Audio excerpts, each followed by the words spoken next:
10 का देखेंगे nationalism in Europe, the rise of nation in Europe का पार्ट टू में देखेंगे हम लोग। इस जो चैप्टर का जो पहला पॉइंट है इंट्रोडक्शन, हम लोग जो था पार्ट 1 में दे दिए थे।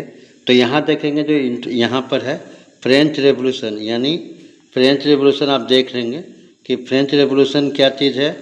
French revolution and the idea of nation, अगर आप क्लास 9th में पढ़े होंगे, अगर आपको रिकॉल होगा तो 1789 में एक बहुत बड़ा रेवोल्यूशन हुआ और वहाँ का जो लुई 16 था, लुई 16 के खिलाफ एक पूरे तरह से आंदोलन चालू हो गया।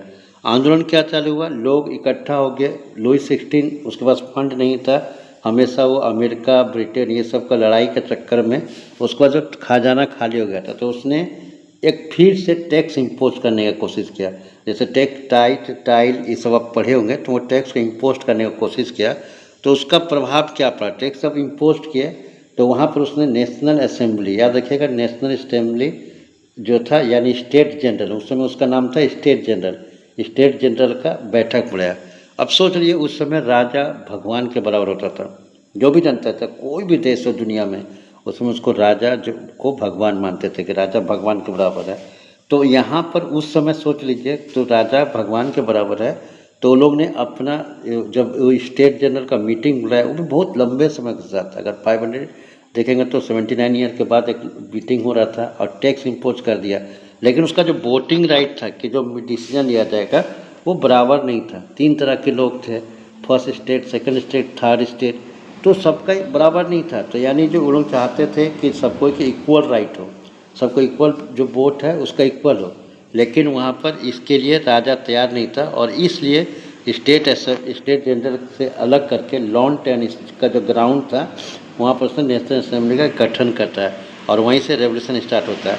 तो अगर यहाँ देख लीजिएगा, यहाँ पर जैसे इस बुक को देखिए, यहाँ जो दिया हुआ है, तो यहाँ जो दिया हुआ है कि जर्मन एल्मनाक है, एक्चुअली ये जो है जर्मन एल्मनाक में क्या डायजन है और डिजाइन किया है जॉर्नलिस्ट जो एंट्रिस रिप्रेजेंट है 1798 में रिवोल्यूशन के बाद।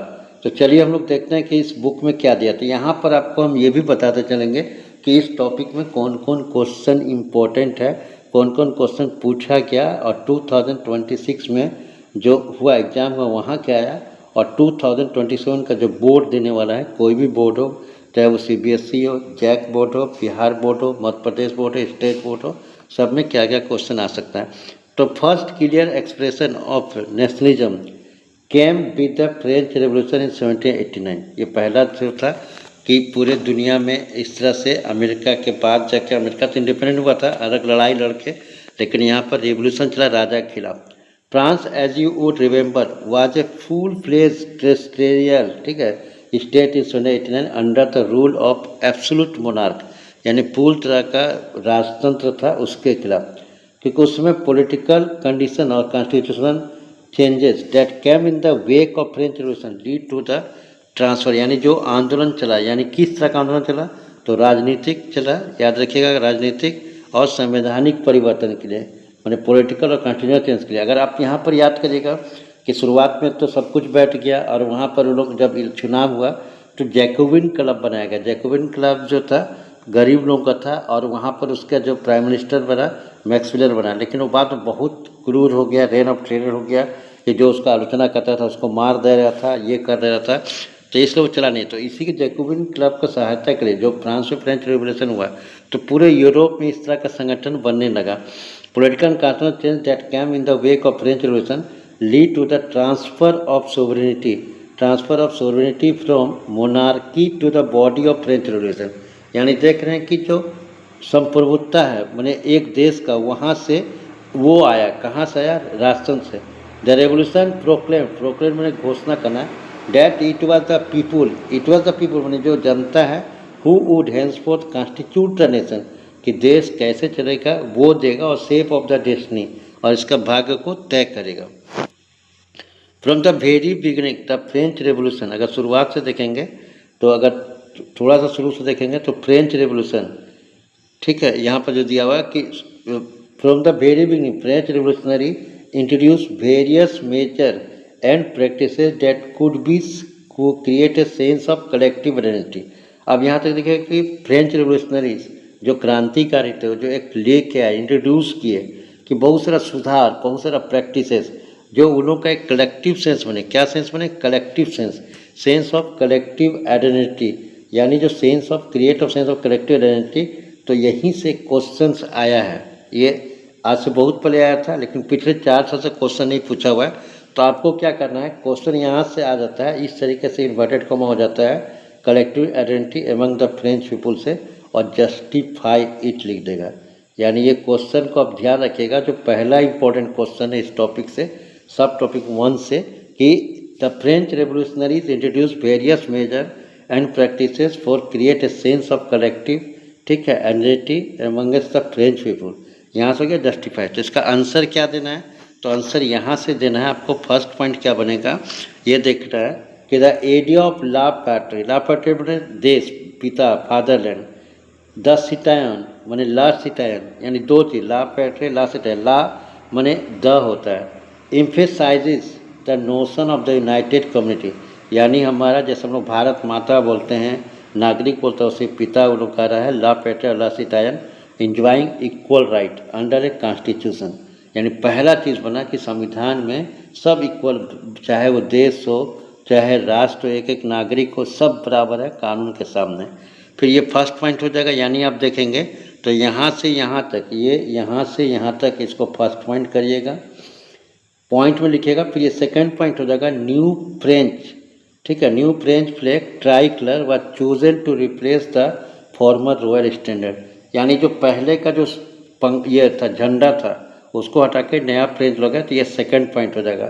थर्ड पॉइंट होगा, state general was elected by the body of active citizen and remain national assembly, यानी जो स्टेट जनरल था जिसकी मीटिंग बुलाई गई थी, उसका नाम बदल के नेशनल असेंबली कर दिया गया, और चुना हुआ एक्टिव सिटीजन, क्योंकि उसमें 2 तरह का सिटीजन था, पैसिव सिटीजन, एक्टिव सिटीजन। तो इसके बाद फिर से आंदोलन हुआ, वो अलग हम लोग आएंगे। फिर यहाँ पर यानी 1 2 3 पॉइंट हो गया। अगर इसको 3 पॉइंट के बाद फिर चौथा पॉइंट अगर 5 नंबर का पूछेगा तो इसको लिखना है, न्यू हिम्स मंत्र, ये कंपोज किया गया, where compose oath taken martyr comrade, जो शहीद लोग उनको याद किया गया, all the name of nation, देश के लिए। फिर जाके अंतिम होगा, centralise administrative system was put in place and in formulated uniform law of citizen within the territory. तो यहाँ से यहाँ हो गया। तो आप इसका बहुत सारा पॉइंट बनेगा। तो अब यहाँ ये भी इसी पॉइंट में आएगा, कलेक्टिव सेंस में, कि इंटरनल कॉस्ट्यूम्स, जो उन लोगों का ड्रेस था, ड्यूटी, ठीक, सॉरी, कस्टम ड्यूटी, कॉस्ट्यूम बोल गए, custom duty and dues were abolished and uniform system weight and measure were adopted, यानी नेपोलियन जो बोनापार्ट था, वो क्या क्या था कि जो बहुत सारा टैक्स था, जैसे एक जगह से दूसरे जा रहा था टैक्स था, या एक्सपोर्ट इंपोर्ट पर टैक्स था, तो वो सबको ख़त्म कर दिया, या जो ड्यू जो बकाया था उसको ख़त्म कर दिया गया, और सबका मान एक रखा गया। पहले अगर यहाँ से हम जा रहे हैं दिल्ली से मुंबई, तो दिल्ली में अगर हम जो चीज़ तोल रहे हैं 1 किलो, तो मुंबई में वो जाकर 2 किलो हो जा रहा है, यानी वेट अलग था।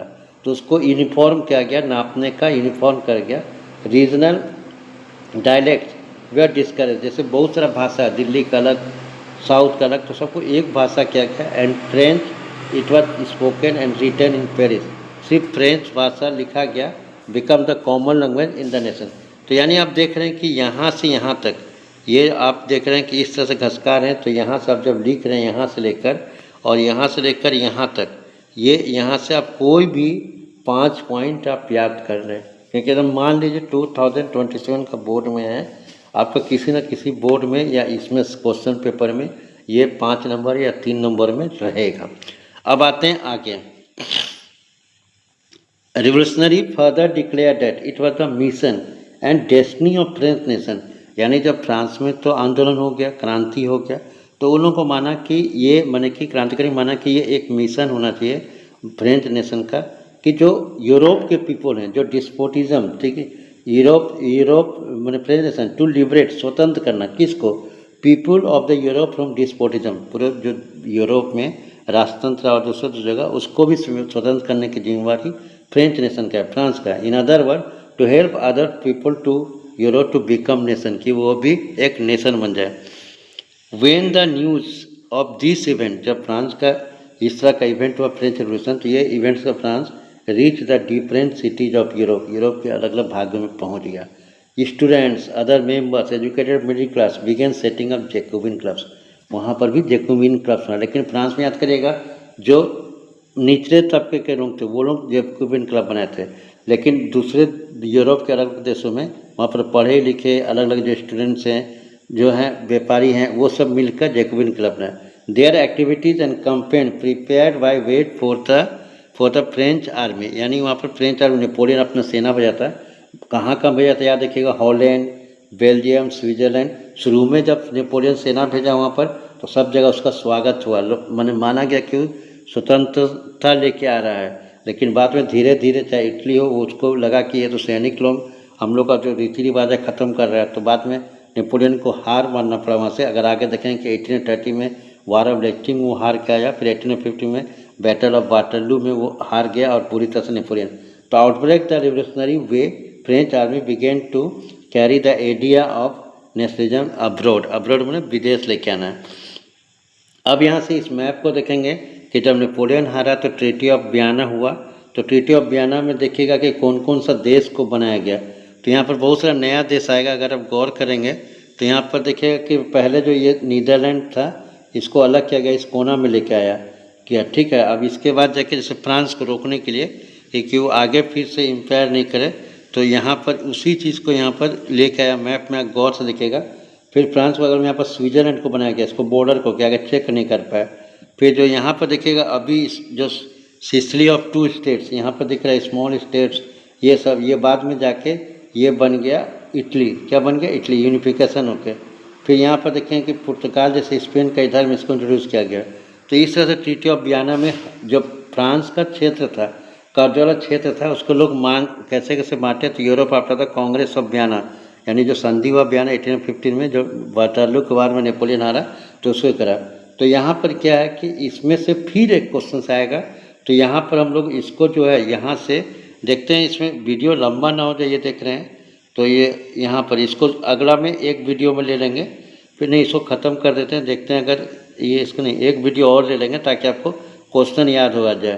तो इसको नेक्स्ट वीडियो में हम लोग लोड करते हैं कि यहाँ पर जो ट्रीटी ऑफ वियना है यहाँ से लेकर और जहाँ तक संभव है वहाँ तक खींचेंगे, क्योंकि सिविल कोड ऑफ जो 1804 है इस साल एक MCQ में आया था 2026 में, तो यहाँ से एक इम्पोर्टेंट क्वेश्चन हो जा सकता है।